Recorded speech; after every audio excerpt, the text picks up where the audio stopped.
எளிதாய் சிந்தியுங்கள். மாற்றங்கள் வாழ்க்கையில் தவிர்க்க முடியாத ஒரு அம்சம். எது வந்தாலும் ஏற்றுக்கொள்ளணும். என்னங்க இப்படியெல்லாம் சொல்கிறீங்க அப்படின்னா, ஒரு எம்எஸ் உதயமூர்த்தி அப்படிங்கிறவரை பற்றி நீங்கள் கேள்விப்பட்டிருப்பீங்க. மிகப்பெரிய உளவியலாளர், தொழில் அதிபர்னு கூட சொல்லணும். அமெரிக்காவில் போய் தன்னுடைய வர்த்தகத்தை எல்லாம் அவர் நிறுவி விட்டு திரும்ப இந்தியாவுக்காக நிறைய அவர் பாடுபட்டிருக்காரு. நிறைய நூல்கள் எழுதியிருக்காரு. சரி, அவருடைய வாழ்க்கையில் நடந்த ஒரு நிகழ்வை அவங்ககிட்ட நான் சொல்லிவிட்டு நம்ம கருத்துக்கு நம்ம செறிவூட்டலாம். சரிங்களா? இப்போது எம்எஸ் உதயமூர்த்தி அவங்க என்ன பண்ணுறாங்கன்னா, அமெரிக்காவுக்கு போயிடுறாரு.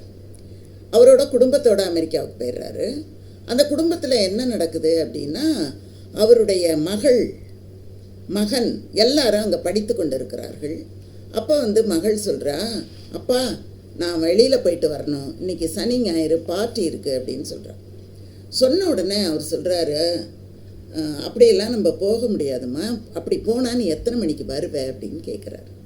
அப்போ அந்த பெண்ணு, ராத்திரி 12 மணிக்கு மேலே ஆகிடும்ப்பா அப்படின்ன உடனே, அப்படியெல்லாம் போக முடியாது, பெண்கள் அப்படின்னா பொழுதோட வீடு வரணும், அப்படி தான் நான் வளர்ந்துருக்கேன், நம்ம குடும்பமே அப்படிப்பட்ட குடும்பம்தான். பெண்கள் வெளியில் போனாங்கன்னா பொழுது சாயறதுக்கு முன்னால் வீட்டுக்கு வரணும் அப்படின்னு சொல்கிறாங்க.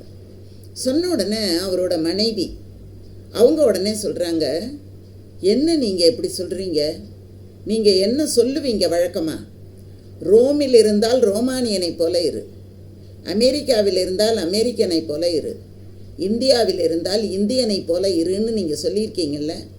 இப்போ நாம் அமெரிக்காவில் இருக்கோம். இங்கே இருக்கக்கூடிய நிலைக்கு ஏற்ற மாதிரி தான் நம்முடைய பிள்ளைகள் வளர முடியும். நீங்கள் ஆணுக்கு ஒரு நீதி, பெண்ணுக்கு ஒரு நீதி பேசுகிறீங்க. நம்ம பையன் ராத்திரி 2 மணிக்கு வீட்டுக்கு வரான், ஆனால் நீங்கள் அவனை ஒரு வார்த்தையும் கேட்குறதில்ல.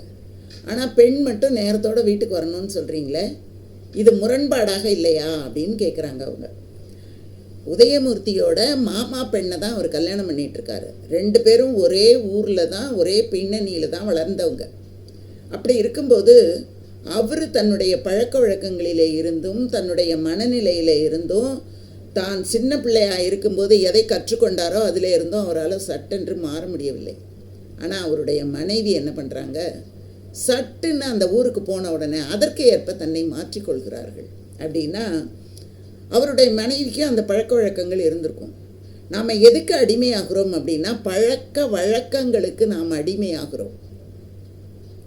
அதனால தான் சிலர் என்ன சொல்வாங்கன்னா, எப்போதும் அடிமையாக இருக்காதீர்கள் பழக்க வழக்கங்களுக்கு கூட, அது இல்லாமலும் நீங்கள் இருக்க பழகுங்கள், அந்த பழக்கத்தை மாற்றிக்கொள்ளவும் பழகுங்கள், வழக்கத்தை மாற்றிக்கொள்ளவும் பழகுங்கள் அப்படின்னு சொல்கிறாங்க நிறைய பேர். மாறக்கூடாது அப்படின்னு சொல்கிறவங்க நிறைய பேர். இப்போ நம்ம மாறணுமா மாறக்கூடாதா அப்படின்னா, நம்முடைய சூழ்நிலைக்கும் நம்முடைய வாழ்வியலுக்கும் நஷ்டம் வரக்கூடியதாக இருக்குமானால் நாம் அதை மாற்றிக்கொள்ள வேண்டிய அவசியம் இல்லை. நஷ்டமும் இல்லை, லாபமும் இல்லை, மாற்றிக்கிட்டா ஒன்றும் தப்பு இல்லை. மாற்றிக்கொள்வதனால் நமக்கு நிறைய லாபம் கிடைக்கிறது என்றால் கட்டாயமாக நாம் மாற்றிக்கொள்ள வேண்டும்.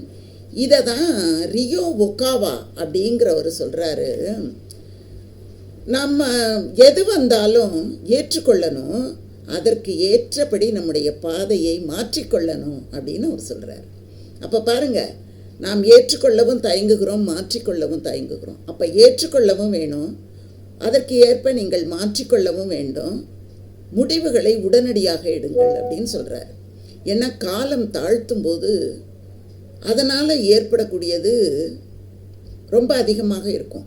ஏன்னா விதைக்கிற காலத்தில் விதைக்காமல் விட்டுட்டா அறுவடை பண்ணக்கூடிய காலத்தில் அறுவடை பண்ண முடியாது. அதனால் நீங்கள் ஒரு காலத்தை உடனடியாக தேர்வு செய்யுங்கள், உடனடியாக முடிவு செய்யுங்கள். தவறுகள் ஏற்படுகிறது அப்படின்னா பரவாயில்ல, தவறுகளை திருத்திக் கொள்வதற்கு உங்களுக்கு ஒரு அனுபவம் கிடைக்கும் அப்படின்னு இதனால் நம்ம பல பணிகளை செய்து முடிக்க முடியும் அப்படின்னு சொல்லிட்டு ரியோ ஒக்காவா அப்படிங்கிறவர் சொல்கிறார். அவர் தான் எல்லாவற்றையும் பெரிதாகவே சிந்திக்க வேண்டும் அப்படின்னு நமக்கு ஒரு புத்தகமே போட்டு கொடுத்துருக்கிறார். அதில் இந்த செய்தியை அவர் சொல்கிறார். இன்னும் என்ன சொல்கிறார் அப்படின்னா, நமக்கு ஆண் தன்மை பெண் தன்மை என்பது ஒவ்வொருத்தர்கிட்டையும் இருக்கும். எல்லார்கிட்டையும் ஆணும் பெண்ணும் இருப்பாங்க. அதிகப்படியான பண்புகள் இருப்பதை பொறுத்து தான் அவர்கள் ஆணாகவோ பெண்ணாகவோ மாறுகிறார்கள். மற்றபடி எல்லாருக்கும் ஆண் தன்மையும் பெண் தன்மையும் இருக்கும். இதில் என்ன குறிப்பிடுறாங்க அப்படின்னா, இந்த முடிவெடுக்கும் ஆற்றல் அப்படிங்கிறது ஆண் தன்மை, பல கோணங்களில் சிந்தித்தல் அப்படிங்கிறது பெண் தன்மை. பெண்கள் என்ன பண்ணுவாங்க, நிறைய கோணங்களில் ஒரு விஷயத்தை பார்ப்பாங்க. ஆண்கள் என்ன பண்ணுவாங்க, சட்டுன்னு ஒரு முடிவெடுப்பாங்க. இவர் என்ன சொல்கிறாரு, பெண்களைப் போல பல்வேறு கோணங்களில் பெண் தன்மையைப் போல, பெண்களின் பண்புகளைப் போல நீங்கள் பல கோணங்களில் ஒரு செயலை எடுத்து ஆராயுங்கள், ஆண்களைப் போல முடிவெடுங்கள் அப்படின்னு அவர் குறிப்பிடுறார். இப்போ பெண்களைப் போல எப்படி அப்படின்னு நமக்கு ஒரு கேள்வி வரும். அது என்ன, பெண்கள் பல கோணங்கள் ஆராயிறாங்களா, பல திறன்கள் உண்டா அவங்கக்கிட்ட, பல விஷயங்களை பண்ணுறாங்களா அப்படின்னு கேட்டால் ஒன்றுமே வேணாம். ஒரு சமயக்கட்டில் நம்ம போய் பார்த்தோம் அப்படின்னா, சமைக்க தொடங்கியிருப்பாங்க. ஒரு பக்கம் என்ன இருக்கும், ஒரு சமையல் ரெடியாகி, ஒரு ரசமோ ஒரு பாயசமோ ரெடியாகி வெளியில் வந்திருக்கும். ஒரு 2 பொரியல் அடுப்பில் முக்காத்திட்டம் வெந்திருக்கும். ஒரு பக்கத்தில் பருப்பு பாதி அப்போ தான் தொடங்கியிருக்கும், ஒரு பக்கத்தில் அரிசி அப்போ தான் வச்சுருப்பாங்க. ஆனால் சாப்பிட வர்ற நேரத்தில் அத்தனை பொருள்களும் அந்த இடத்துல உட்காந்துரும். அப்போ என்ன ஆகுதுன்னா, ஒரே நேரத்தில் பல வகை ப்ராஜெக்ட், அதை ப்ராஜெக்ட்னு தான் சொல்லணும். ஏன்னா பல வகையான வேலைகளை அவர்கள் அப்படியே ஒரு திட்டம் போட்ட மாதிரி, என்னென்ன இத்தனை பொரியல் பண்ணணும், இத்தனை பச்சடி பண்ணணும், சாம்பார் பண்ணணும், ரசம் பண்ணணும் அப்படின்ட்டு ஒரு முடிவு பண்ணி ஒரு மணி நேரத்தில் அத்தனையையும் செய்து கொண்டு வைக்கிறார்கள். அப்படின்னா அவர்களின் கோணம் பல நேரங்களில் பலவிதமாக யோசிக்கிறது என்று தான் பொருள். ஒரே ஒரு வாழைக்காயை ஒரு பெண் கையில் கொடுத்துட்டா அதை என்ன பண்ணலாம், அவள் சாம்பார் வச்சிருவா, பொரியல் பண்ணிடுவா, வேக வச்சு பொடி மாஸ் பண்ணிடுவா, தோலை சீவனா துவையல் அரைச்சிருவா. இப்படி எல்லாமே ஒரே ஒரு காயை வைத்து கொண்டு உப்பு வாழைக்காய் பண்ணுறது, வாழைக்காயில் மிளகாத்தூள் போட்டு வறுக்கிறது, மசாலா போட்டு வறுக்கிறது, பஜ்ஜி பண்ணுறது, ஒரே வாழைக்காயாக தான் இருக்கும். ஆனால் பண்ணுற ஐட்டங்கள் பல மாதிரி இருக்கும். அதான் கோணங்கள். ஒரே விஷயத்தை பல்வேறு கோணங்களில் பார்த்தல், இந்த மாதிரி பண்ணணும். இப்படி பண்ணும்போது ஒரே நேரத்தில் பல செயல்களை செய்யும் திறன்கள் அதிகரிக்கும் அப்படின்னு குறிப்பிடுறாரு. இப்போ நாம் சென்ற ஆண்டு மேலே விமான சாகசங்கள் நம்ம பார்த்தோம். நம்முடைய மெரினா கடற்கரையில் அதை நிகழ்த்தி காட்டினாங்க. அப்போ பார்த்திங்கன்னா ஒரு விமானம் போகுது, பக்கத்தில் 2 விமானம், மேலே விமானம், கீழே விமானம், ஒரு விமானம் குப்புற விழுது, ஒரு விமானம் எதுக்க வருது. ஆனால் ஒரு விமானம் நடுவில் போன விமானம் எப்படி போகிறது அப்படின்னா, எல்லாம் சின்ன சின்ன சின்ன சின்ன செகண்டு தான் கணக்கு. அந்த மணி கணக்கில் அதை கரெக்டாக பண்ணும்போது எவ்வளவு திறன் வாய்ந்தவர்களாக விமானிகள் இருக்கிறார்கள். இது போருக்கே உரியது. ஏன்னா போரில் என்ன நடக்கும், ஏது நடக்கும், எப்படி நடக்கும் அப்படிங்கிறதெல்லாம் நம்மளால் ஊகிக்கவே முடியாது. அந்த மாதிரி நேரத்தில் நாம் எப்படி செயல்பட வேண்டும் என்று நம்முடைய மனதிற்கும் மூளைக்கும் பயிற்சி கொடுத்து கொண்டே இருக்கணும்.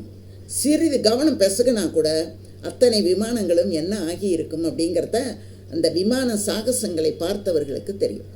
இந்த மாதிரி தான் நமக்கு கவனம் ஒருமுகப்படுவது, அதற்கான பயிற்சி எடுத்தல், செயல்திறன், முடிவெடுக்கும் ஆற்றல், அது ரொம்ப ரொம்ப முக்கியமானது.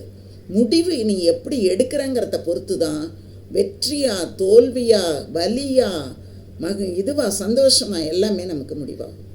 இதனால தான் என்ன பண்ணுறாங்க, இப்போ பாடப்பகுதிகளில் என்ன பண்ணியிருக்காங்கன்னா, கிராஸ் டிசிப்ளினரி லேர்னிங் அப்படின்னு ஒன்று கொண்டு வந்திருக்காங்க. அது என்ன அப்படின்னா, பல்துறை இணைப்பு கற்றல், பலவிதமான துறைகளையும் ஒன்றாக இணைத்து படித்தல் அப்படிங்கிற ஒன்றை இப்போது நம்ம அறிமுகப்படுத்தி இருக்காங்க கல்வியில். எப்படின்னா, உயிரியலும் கணினி அறிவியலும் சேர்ந்து பயோ இன்ஃபர்மேட்டிக்ஸ் அப்படிங்கிற படிப்பு கொடுக்குறாங்க. இயற்பியலையும் பொறியியலையும் சேர்த்து ரொபாட்டிக்ஸ் அது கொடுக்குறாங்க. கணக்கையும் பொருளாதாரத்தையும் சேர்த்து எக்கனாமேட்ரிக்ஸ் அப்படிங்கிறத கொடுக்குறாங்க. உயிரியலையும் தொழில்நுட்பத்தையும் சேர்த்து பயோடெக்னாலஜி அப்படிங்கிற படிப்பை கொடுக்குறாங்க. கலையையும் கணினி கம்ப்யூட்டரையும் ஒன்றாக இணைத்து டிஜிட்டல் அனிமேஷன் அப்படிங்கிறத கொடுக்குறாங்க. இந்த மாதிரி பல துறை கற்றலை இணைத்து கற்றுக்கொள்ளும்போது நம்முடைய அறிவு மிக மேலான நிலைக்கு வருது அப்படின்னு சொல்கிறாங்க. இத்தகைய நிலையில் இளைஞர்கள் பயிற்சி பெறும்போது நம்முடைய இந்தியா மிக உயரிய நிலையை அடையும் அப்படிங்கிறது மாற்ற முடியாத ஒரு கருத்து, மாற்ற முடியாத ஒரு சாதனை. அதனால் நம்ம என்ன பண்ணணும்னா, ஒரே நேரத்தில் அது சார்ந்த பல திறன்களை வளர்த்து கொள்வது அப்படிங்கிறது இன்றியமையாதது என்பதை இளைஞர்கள் அறிந்து கொள்ள வேண்டும். சரிங்களா? நீங்கள் தொடர்ந்து பாருங்கள், நிறைய செய்திகள் உங்களுக்காக நான் கொடுக்குறேன். நீங்கள் எனக்கு பின்னூட்டம் கொடுங்க. ரொம்ப மகிழ்ச்சி. வாழ்க வளமுடன். நன்றி, வணக்கம்.